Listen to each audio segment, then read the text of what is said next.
The granite monolith rose 200 feet above the Montana Valley floor, a geological monument that had stood for millions of years. Most settlers saw it as an obstacle, a massive inconvenience sitting in the middle of otherwise useful land. But when Lars Hendrickson looked at that rock in the autumn of 1876, he saw something else entirely. He saw the perfect home. His neighbors thought he'd lost his mind. Building a cabin was hard enough without trying to carve one into solid stone. They called it foolish. They called it impossible. Some called Lars worse things than that. A waste of time, a waste of effort, a waste of a good homestead claim.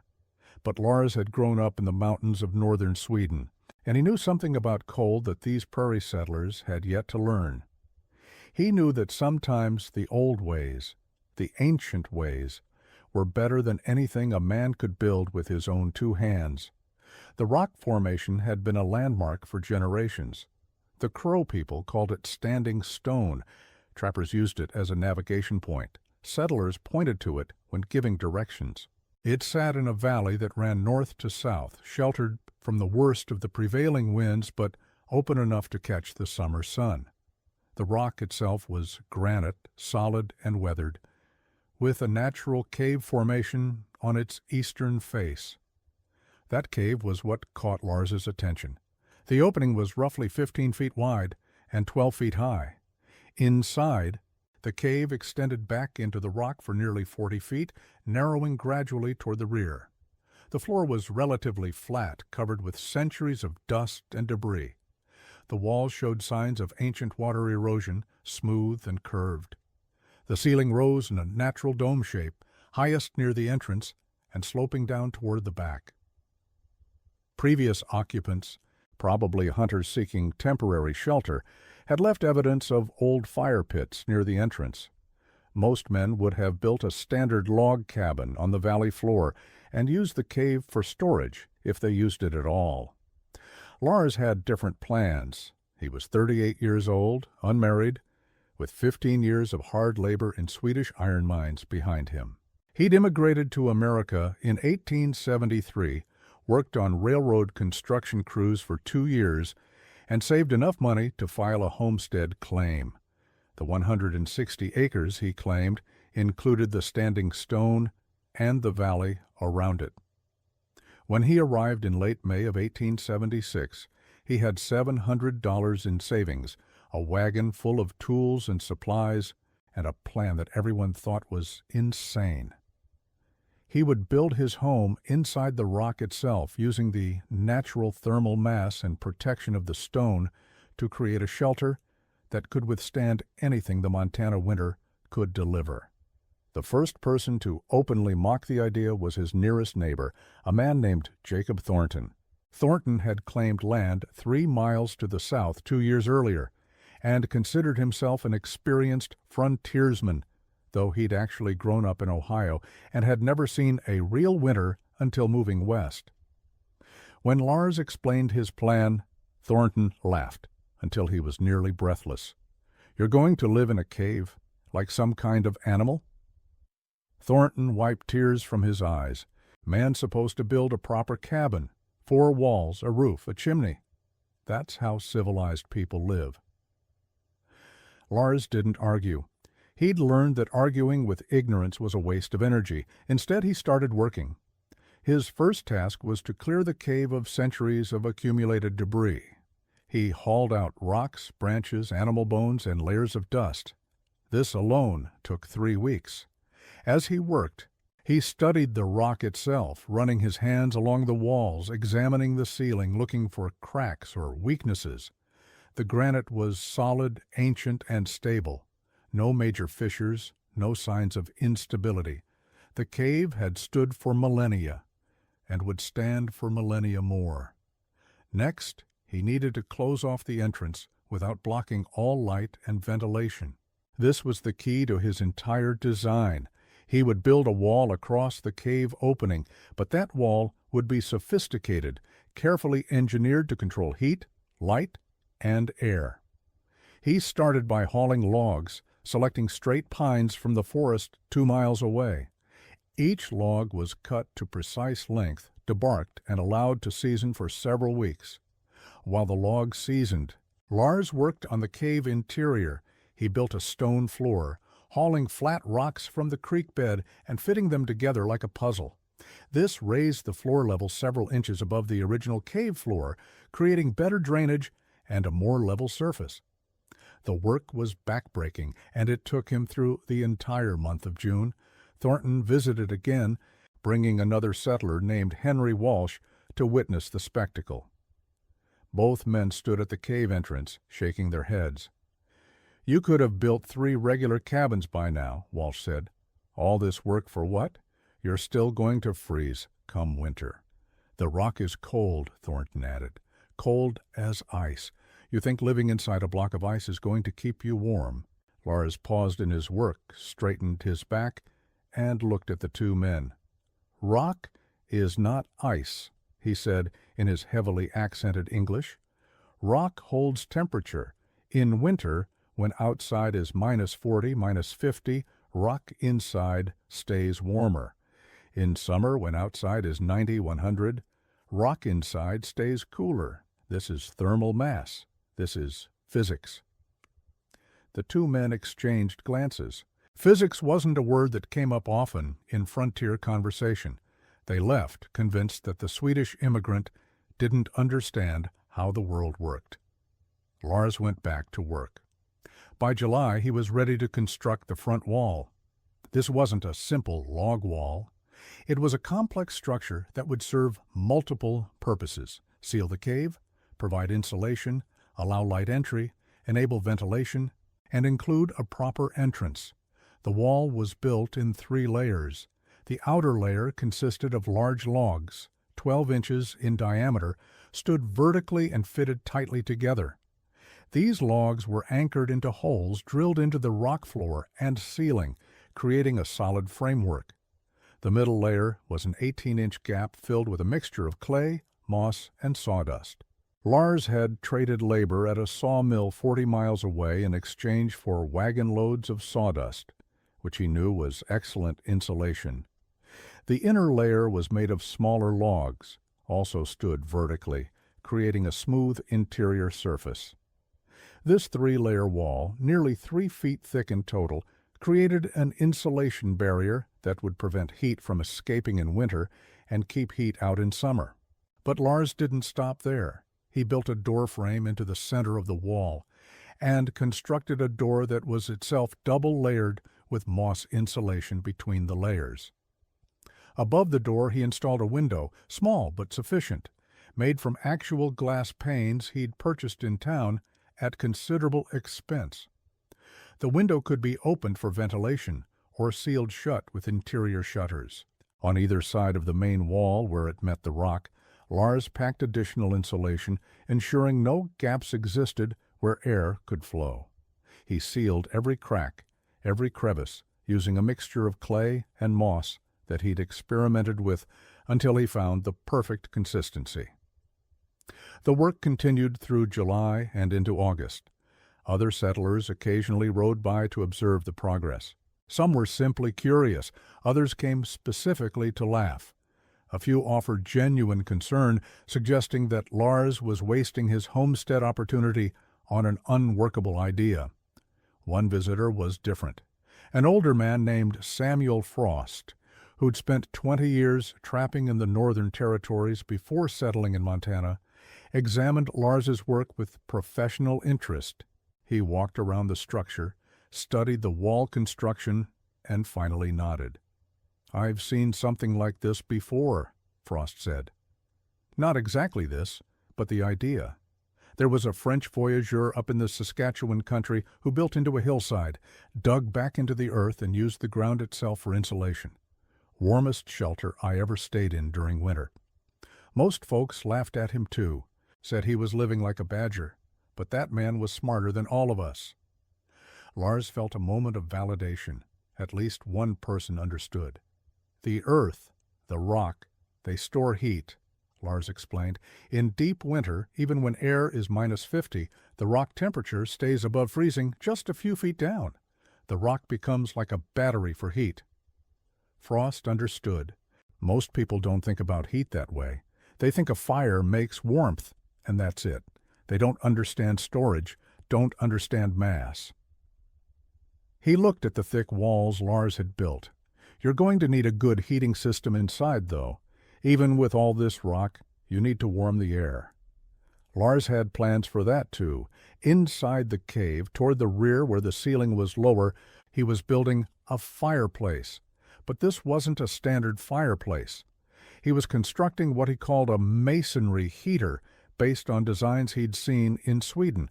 The principle was simple but elegant.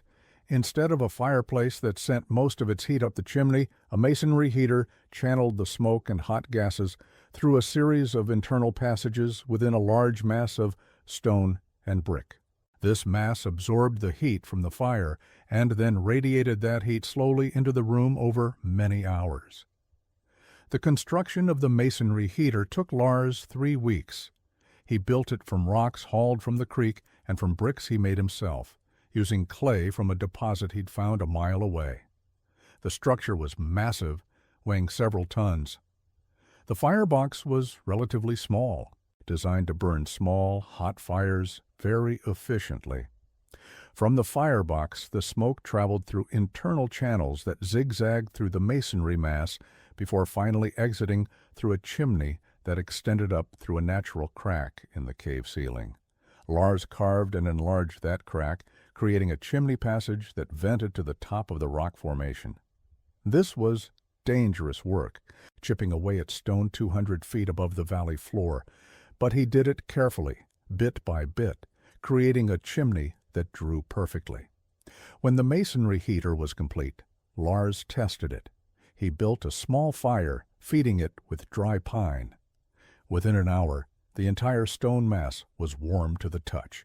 6 hours after the fire had gone out, the stone was still radiating gentle heat. It worked exactly as he'd hoped. By early September, the basic structure was complete, but Lars continued refining. He built a sleeping platform on the southern side of the cave, raised off the floor to keep him away from any cold air that might settle near the ground. He constructed storage shelves, taking advantage of natural ledges in the rock walls. He built a simple kitchen area near the entrance where light from the window provided illumination during the day. He dug a small root cellar deeper into the cave floor, where the temperature would remain stable year-round, perfect for storing vegetables and preserved foods. He installed a series of oil lamps on the walls, positioning them to provide maximum light with minimum fuel use. Every element was carefully considered, nothing wasted, nothing excessive, everything functional. The total construction time from May to September was 4.5 months. A standard log cabin could be built in 3 to 4 weeks. Lars had spent 6 times longer on his rock home. The cost in money and labor was substantial, but as September turned to October and the first cold nights arrived, Lars was confident. His neighbors were not. Thornton organized what he called a friendly visit in mid-October. 7 settlers, all men with cabins of their own, rode to Standing Stone to see Lars's completed home. They examined the structure with a mixture of amusement and pity. The thick front wall looked odd, bulky, and overbuilt. The tiny window seemed inadequate. The whole enterprise seemed like the work of a man who didn't understand frontier practicality. "It's impressive in a way," one man said, choosing his words carefully. "But Lars, you've got to admit, this is a strange way to live. Most of us got our cabins built in a month, and we spent the rest of the summer planting crops, building barns, getting ready for winter properly." Nay, Lars had planted crops, a small garden near the creek. He'd put up hay for the 2 horses and mule he owned.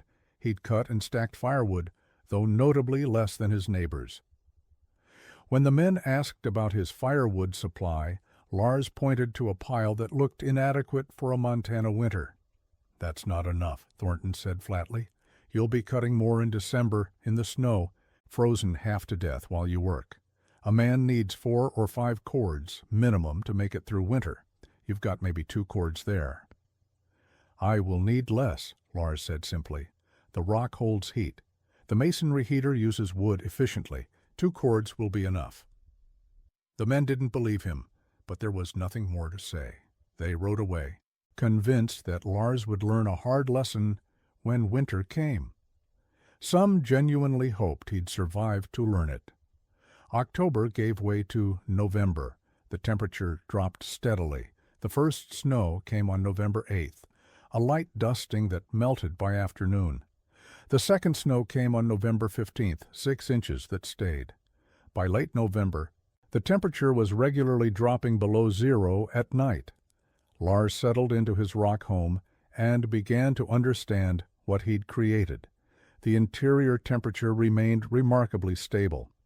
Even on nights when the outside temperature dropped to -10 or -20, the cave interior stayed around 40 degrees without any fire. The thermal mass of the surrounding rock, insulated from the outside air by his thick walls, maintained a moderate temperature. When Lars lit a fire in the masonry heater, burning a small amount of wood for 2 or 3 hours, the interior temperature climbed to a comfortable 65 or 70 degrees. More remarkably, that temperature held for 12 to 15 hours after the fire went out, gradually declining as the stone mass released its stored heat. He only needed to fire the heater once every 18 to 20 hours to maintain comfortable living temperatures. This was the crucial difference. His neighbors were burning firewood continuously, maintaining fires that consumed logs hour after hour. Lars was burning small, efficient fires that heated a massive thermal battery, which then kept him warm for most of a day. The mathematics of heat storage were working exactly as he'd understood they would. Rock has a high thermal mass, meaning it takes a lot of energy to change its temperature, but once heated, it holds that temperature for a long time. The surrounding granite formation, millions of tons of stone, was being slowly warmed by the ambient temperature of the cave interior. That warmth spread through the rock by conduction, and the rock in turn radiated gentle heat back into the living space. Lars was living inside a giant heat storage system. If you're finding this story fascinating and want to hear more incredible tales of frontier ingenuity and forgotten survival wisdom, hit that subscribe button right now. We bring you the amazing true stories of how people survived and thrived in impossible conditions using nothing but knowledge, determination, and brilliant problem solving. Subscribe so you don't miss the next incredible story. December brought the real cold. Temperatures plunged to -30, then -40. Snow fell in waves, covering the valley in drifts 6 and 8 feet deep. The wind screamed down from the mountains, driving snow horizontally across the prairie. This was the kind of cold that killed livestock, that froze water buckets solid in minutes, that found every crack in every cabin, and poured icy air inside. Lars's neighbors were burning through firewood at alarming rates. Thornton, who'd started with 5 cords of wood, was already running low by mid-December. He'd spent 2 days in brutal cold, cutting more wood, hauling logs through deep snow, splitting them with numb fingers. Other settlers were in similar situations. The winter was proving harder than expected, and their cabins, built quickly with single-wall construction, were barely adequate. Inside his rock home, Lars was comfortable. He wore a wool shirt and pants, normal indoor clothing. He walked barefoot on the stone floor, which was cool but not cold. His small fire burned cheerfully in the masonry heater, and the stone mass radiated gentle warmth throughout the space. The cave was dim, lit by oil lamps, but it was dry, still, and peaceful. The howling wind outside was muted to a distant whisper. The brutal cold couldn't penetrate the massive insulation of rock and thick walls. He cooked simple meals on a small stove near the entrance, where he'd installed a secondary vent pipe. He read books by lamplight, worked on repairing his tools and equipment, and occasionally ventured outside to check on his animals, which he'd sheltered in a well-built lean-to on the south side of the rock formation. The animals were fine, protected from the wind, and provided with hay and water. On December 23rd, a particularly brutal storm hit the valley. The temperature dropped to -45 degrees. The wind gusted to 50 miles per hour. Snow fell so heavily that visibility was reduced to a few feet. This was the kind of storm that trappers called a white death, the kind that killed anyone caught outside, that tested every structure to its limits. Thornton's cabin nearly failed. The wind found gaps in his chinking, gaps that had seemed minor in October, but became critical in December. Cold air poured through, and despite a roaring fire, the interior temperature couldn't stay above freezing. Thornton, his wife, and their 2 children huddled together under every blanket they owned, pressed as close to the fireplace as they could get. They burned through half a cord of wood in one night, feeding the fire constantly. By morning, they'd survived, but Thornton's wife was showing signs of frostbite on her fingers, and one child was coughing badly. Thornton made a decision. He loaded his family onto a sled and headed north toward Lars's rock home. The journey of 3 miles through deep snow and -40-degree cold was desperate and dangerous, but Thornton knew his cabin wasn't adequate. He needed help. When he reached Standing Stone and pounded on Lars's thick door, the Swedish immigrant opened it immediately. Warm air flooded out. Real warmth, the kind that seemed impossible in the middle of this frozen hell. Thornton stood there, frost covering his beard, his family shivering behind him, and he understood. He'd been completely wrong. Lars pulled the family inside without hesitation. The door closed, sealing out the cold. The Thornton family stood in the cave, stunned by the warmth, by the stability, by the simple comfort of a space that wasn't trying to kill them. Mrs. Thornton began crying, whether from relief or from the pain of frozen fingers warming up, it was hard to tell. The children moved immediately to the masonry heater, pressing their hands against the warm stone. Lars wrapped Mrs. Thornton's frost-bitten fingers in warm cloths, gave the family hot tea, and provided warm food. "How?" Thornton finally asked. "How is it so warm in here? You barely have any fire going." Lars explained again patiently about thermal mass, about heat storage, about working with nature instead of fighting it. This time, Thornton listened, really listened. The family stayed for 2 days until the storm passed and the temperature rose slightly. When they left, Thornton shook Lars's hand with genuine gratitude. "I called you a fool," Thornton said. "I'm the fool. You understood something? I didn't." Word spread quickly. The Swedish immigrant in the rock house had built something remarkable. Other settlers began visiting, not to mock, but to learn. Lars welcomed them, showed them his masonry heater, explained his insulation methods, discussed the principles of thermal mass. Some people understood immediately. Others needed time to grasp the concepts, but everyone could feel the difference. This wasn't a marginally warmer cabin. This was a fundamentally different approach to shelter. January brought even worse cold. On January 9, 1877, the temperature in the valley dropped to -52 degrees. This was the kind of cold that early settlers talked about for generations afterward.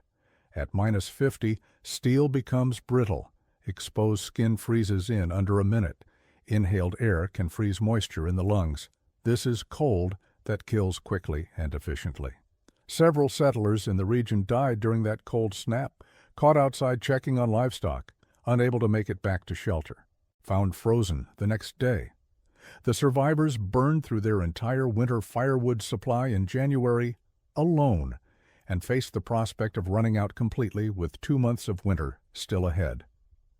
Inside his rock home, Lars recorded the interior temperature at 48 degrees with no fire burning. With a small fire in the masonry heater, the temperature rose to 68 degrees and stayed there for 14 hours. He used less than 1/5 of a cord of wood for the entire week of extreme cold. His rock home, mocked and ridiculed just months earlier, was proving to be the most sophisticated shelter in the entire region. Other settlers began modifying their own cabins, trying to incorporate some of Lars's ideas. Several men built masonry heaters with varying degrees of success. Some added extra insulation to their walls. A few attempted to build into hillsides, partially underground, to gain some thermal stability from the earth. The lessons were spreading. Samuel Frost, the old trapper who'd understood Lars's plan from the beginning, visited in February. He examined everything carefully, asked detailed questions, and finally nodded his approval. "This is the smartest piece of frontier engineering I've seen in 20 years, Frost said. "You've figured out what most people never learn. The fight against cold isn't one with more fire, it's one with better storage." Lars smiled slightly. "In Sweden, old houses, some hundreds of years old, they use these principles. Stone walls, very thick, masonry heaters, buildings set into hillsides. This is not new. This is old knowledge that people here have forgotten." "Or never knew," Frost added. "Most settlers come from places with mild winters. They don't understand real cold. They build for what they know, and then they suffer when reality is worse." He looked around the cave home, noting the comfort, the stability, the ingenious use of natural advantages. You could teach people a lot. Lars did teach people. Throughout the rest of that brutal winter and into the spring, a steady stream of settlers visited Standing Stone to learn. Lars showed them everything, explained every principle, shared every technique. He never charged money, never kept secrets. He understood that knowledge gained its value through being shared. By the time spring arrived and the snow finally melted, Lars Hendrickson had become a respected figure in the Montana Territory. The man they'd mocked was now the man they sought advice from. His rock home stood as proof that understanding and working with natural principles was superior to simply building what everyone else built. The summer of 1877 brought new construction across the valley. Several families built new homes incorporating thick walls, masonry heaters, and careful insulation. One ambitious settler even attempted to build into a hillside, though his execution wasn't as successful as Lars's cave home. The quality of frontier architecture in the region improved dramatically, driven by the lessons of one brutal winter. Lars himself continued refining his home. He added a small greenhouse on the south-facing side of the rock formation, built with salvaged window glass and positioned to capture maximum sunlight. The greenhouse, built against the sun-warmed rock, stayed warm enough even in winter to grow cold, hardy vegetables. He constructed a better barn for his animals, using the same double-wall insulation principle he'd used on his cave entrance. He improved his water system, running a pipe from the creek that entered his home through the rock itself, where the constant temperature prevented freezing. His homestead, initially viewed as a foolish waste of time, became a model of efficiency and ingenuity. Visitors came from increasingly far away. A newspaper reporter from Helena made the journey in summer of 1878 to write about the man who lives in a rock. The article, published in the Helena Independent, brought even more attention. Lars's approach was featured in several territorial newspapers, and some of his ideas began spreading to other frontier regions. The most important validation came from a source Lars hadn't expected. In autumn of 1878, a delegation from the newly established School of Mines in Butte visited his rock home. These were educated men, engineers and geologists who understood thermodynamics and heat transfer mathematically. They examined Lars's construction with professional interest, taking measurements, asking technical questions, and discussing the principles involved. The lead engineer, a man named Dr. William Barrett, was particularly impressed by the masonry heater. "This is a highly efficient heat exchange system," Barrett explained to Lars. "More efficient than 90% of the heating systems in modern buildings. You've created a thermal battery that stores energy and releases it slowly. The efficiency is remarkable." Barrett asked if he could document Lars's design and include it in his lectures at the School of Mines. Lars agreed immediately. He wanted the knowledge spread. Within a year, variations on Lars's masonry heater design were being taught to engineering students and implemented in new construction across Montana and beyond. Make sure you're subscribed to this channel because we've got more incredible stories like this one coming your way. Stories of brilliant people who thought differently, who solved impossible problems, and who proved the doubters wrong. Hit that subscribe button and the notification bell so you never miss another amazing story of frontier innovation and survival wisdom. The rock home itself became something of a landmark. Travelers passing through the valley would detour slightly to see Standing Stone and the famous cave dwelling. Lars, never particularly social, tolerated the attention with good humor. He'd answer questions, show visitors his masonry heater, and explain his principles. But he always emphasized that he hadn't invented anything new. He'd simply applied old knowledge in a new context. In Sweden, in Norway, in Russia, in many cold places, people have built this way for hundreds of years, he would explain. I brought old knowledge to new place, that is all. But that wasn't all. The specific application of thermal mass principles to frontier cabin construction, the detailed engineering of the masonry heater, the integration of natural rock formations into livable space, these were innovations even if they built on ancient principles. Lars's contribution was making old wisdom accessible and practical for American frontier conditions. The winter of 1878 was milder than the previous year, but still cold. Lars's neighbors, many of whom had improved their cabins based on his advice, found the winter much more bearable. Firewood consumption across the valley dropped by an estimated 40 to 50%. No one froze to death. No families had to abandon their homes. The improvements made a real difference in survival and comfort. Thornton, who'd been Lars's most vocal critic, became one of his closest friends. Thornton rebuilt his cabin completely in the summer of 1878, incorporating a masonry heater and much thicker walls. When winter came, he found that his firewood usage had dropped to less than half of what he'd burned in previous years.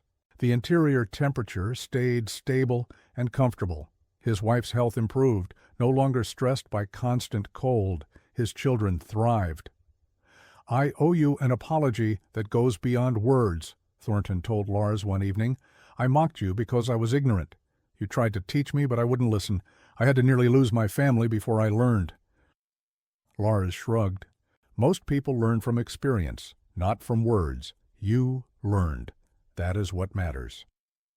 Over the following years, Lars's rock home became a focal point for innovation in the region. Other settlers brought him problems to solve. How to keep a root cellar from freezing. How to design a barn that stayed warm enough for dairy cows in winter. How to build a spring house that worked year-round. Lars approached each problem with the same methodology. Understand the principles of heat transfer, work with natural advantages, use thermal mass strategically, and insulate carefully. His solutions were often simple, but effective. For root cellars, he advised building them deeper, below the frost line, and insulating the entrance carefully. For barns, he suggested building into hillsides when possible, using the earth itself as insulation. For spring houses, he designed systems that used the constant temperature of deep groundwater to maintain stable interior temperatures. The knowledge spread through informal networks. A farmer who learned from Lars would explain the principles to his neighbor. A cattleman who built an improved barn would share the design with others at the stockyard. The territorial newspaper occasionally published articles about new building techniques being used in the region, many of which traced back to principles Lars had demonstrated. By 1880, Lars's homestead had expanded considerably. He'd built a proper barn, a large root cellar, a smokehouse for preserving meat, and a workshop where he repaired tools and equipment for other settlers, earning additional income. But the rock home remained the center of his operation, the place where he lived, the proof of his principles, the monument to the power of working with nature rather than against it. He married in 1881 a widow named Greta Sorensen, who'd emigrated from Denmark with her first husband and lost him to pneumonia 2 years earlier. Greta had 2 children from her first marriage, and she and Lars would have 3 more together. The rock home, which had seemed oversized for one man, became a family dwelling. The children grew up in a home that was warm in winter, cool in summer, stable, secure, and unlike anything else in the territory. Lars expanded the interior, carefully excavating deeper into the rock formation, creating additional rooms. This was slow, difficult work, chipping away at solid granite. But he did it patiently, creating a bedroom for the children, additional storage space, and eventually a separate workshop area. The cave complex grew to nearly 70 feet deep, all of it warm, dry, and protected.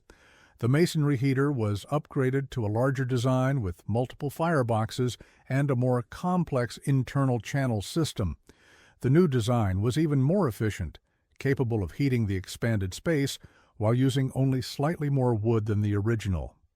Lars also added a baking oven into the masonry mass, utilizing waste heat from the main firebox to create an oven that could bake bread or cook food without requiring additional fuel.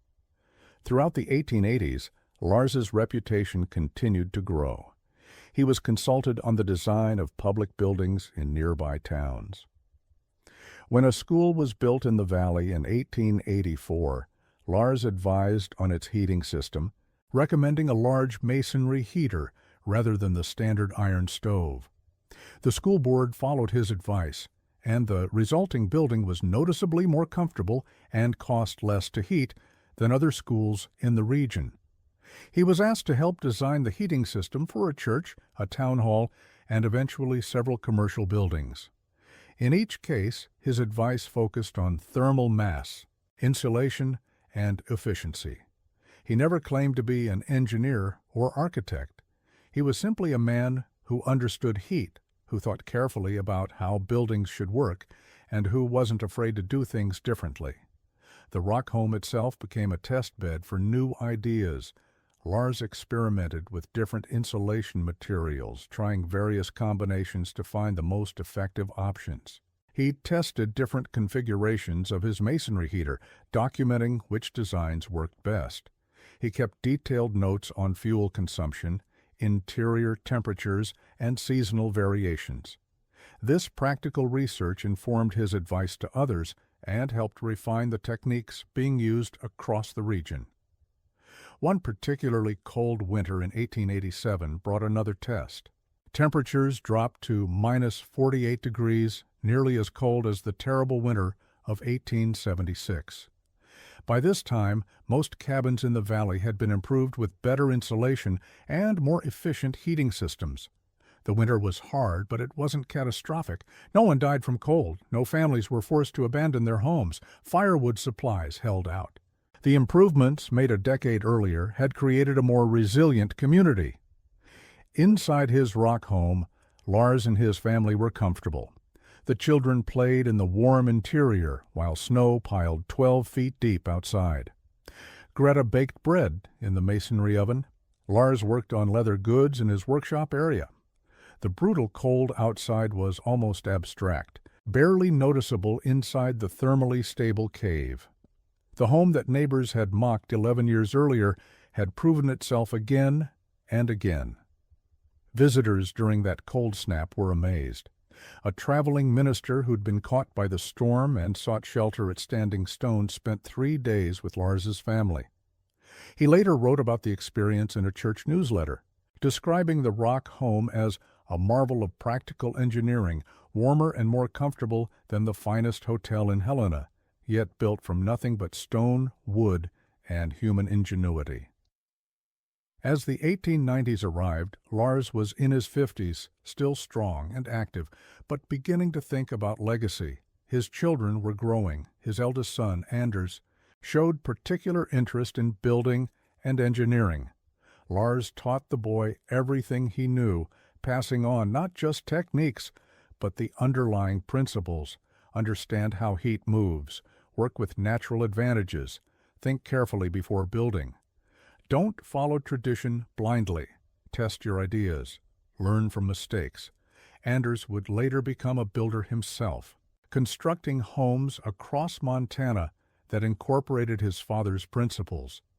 Several of those homes still stand today, over a century later, recognized for their innovative design and remarkable durability.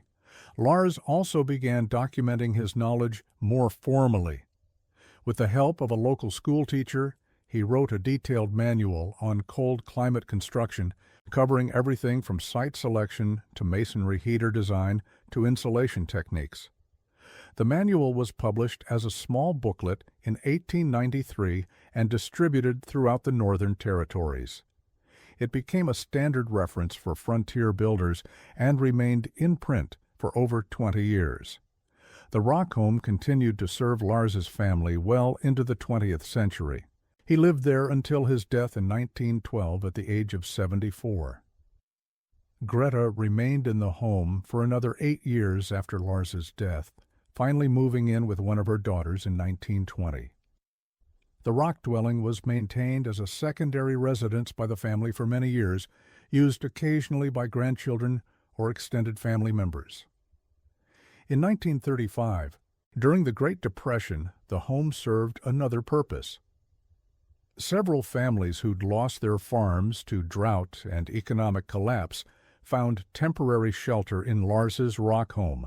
The structure, nearly 60 years old by then, still functioned perfectly. The masonry heater still worked. The thick walls still provided excellent insulation. The thermal mass of the surrounding rock still moderated interior temperatures. The dwelling that had been built to survive one brutal winter ended up providing shelter through multiple generations and multiple crises. The legacy of Lars Hendrickson's rock home extended far beyond the structure itself. The principles he demonstrated, thermal mass, careful insulation, efficient heating, and working with natural advantages, influenced building practices across the northern frontier. While most individual examples of frontier architecture have been lost to time, the ideas persisted. They were incorporated into later building codes, influenced the design of public buildings, and informed the work of professional architects and engineers who came later. Modern sustainable building practices echo many of Lars's principles. Passive solar design, thermal mass heating, super insulation, and integration with natural landforms are all concepts that Lars understood and applied in 1876, long before they became formal architectural theory. He wasn't the only person working with these ideas, certainly, but he was one of the most successful practical implementers on the American frontier. The rock home still exists, though it's no longer inhabited as a primary residence. The site is on private land owned by Lars's descendants. The front wall he built, that thick, carefully insulated barrier, remains largely intact after nearly 150 years. The masonry heater, though no longer used regularly, is still structurally sound. The stone floor he laid still covers the cave floor. Visitors to the site can still feel the thermal stability inside the cave, even on hot summer days or cold winter days. The rock mass still moderates the temperature, just as Lars understood it would. Several universities and historical societies have documented the site. Engineering students have examined the masonry heater design, marveling at its efficiency. Architects have studied the insulation methods. Historians have recorded the social context of the home's construction and the impact it had on the community. The rock home has been featured in books about frontier innovation, sustainable building, and Montana history. In 2003, the site was designated as a Montana Heritage Site, recognizing its significance in the history of cold climate building design. A small historical marker was placed near the location, explaining Lars Hendrickson's story and the innovative nature of his rock home. The marker notes that while most frontier cabins of the 1870s have long since disappeared, this structure remains a testament to the power of understanding natural principles and applying them intelligently. The story of Lars Hendrickson and his rock home teaches several important lessons. First, traditional ways of doing things are not always the best ways. Most settlers built standard log cabins because that's what everyone did. Lars thought independently and built something better. Second, understanding fundamental principles is more valuable than following techniques blindly. Lars understood heat transfer, thermal mass, and insulation. That understanding allowed him to design a superior shelter. Third, mockery and doubt from others should not prevent you from pursuing what you know is right. Lars faced significant ridicule, but he trusted his own knowledge and experience. Fourth, the natural world offers advantages that can be leveraged through intelligent design. The rock formation wasn't an obstacle, it was an opportunity. Lars recognized that and used it brilliantly. Fifth, sharing knowledge benefits everyone. Lars never kept his techniques secret. He taught anyone who wanted to learn, and the result was a more resilient, more comfortable community. These lessons remain relevant today. We still face challenges of energy efficiency, climate adaptation, and sustainable living. The principles Lars applied working with nature, using thermal mass strategically, insulating carefully, and designing for efficiency are as valid now as they were in 1876. The neighbors who laughed when Lars built his cabin inside a rock learned a hard lesson that winter. When temperatures dropped to -50 degrees and their own cabins barely kept them alive, Lars's rock home was warm and comfortable. The ridicule turned to respect, the mockery turned to admiration, and the foolish idea turned out to be brilliant foresight. That transformation, from laughingstock to teacher, from outcast to respected advisor, tells us something important about innovation and wisdom. Often the person doing something different, something that seems strange or excessive, is the person who's thinking more carefully, planning more thoroughly, and understanding more deeply. The quick, easy, traditional solution is not always the best solution. Sometimes, the person everyone calls a fool is the only one who truly understands what's needed for survival. Lars Hendrickson built a cabin inside a giant rock, and it stayed warm at -50 degrees. More than that, it became a proof of concept that changed how people built across an entire region. His legacy isn't just a single dwelling carved into stone. It's a way of thinking about shelter, about heat, about working with the environment rather than fighting it. That way of thinking, refined and tested through brutal winters and vindicated by over a century of use, remains one of the most valuable lessons the frontier has to teach us. The rock still stands in that Montana valley. The cave is still there, still maintaining its remarkable thermal stability.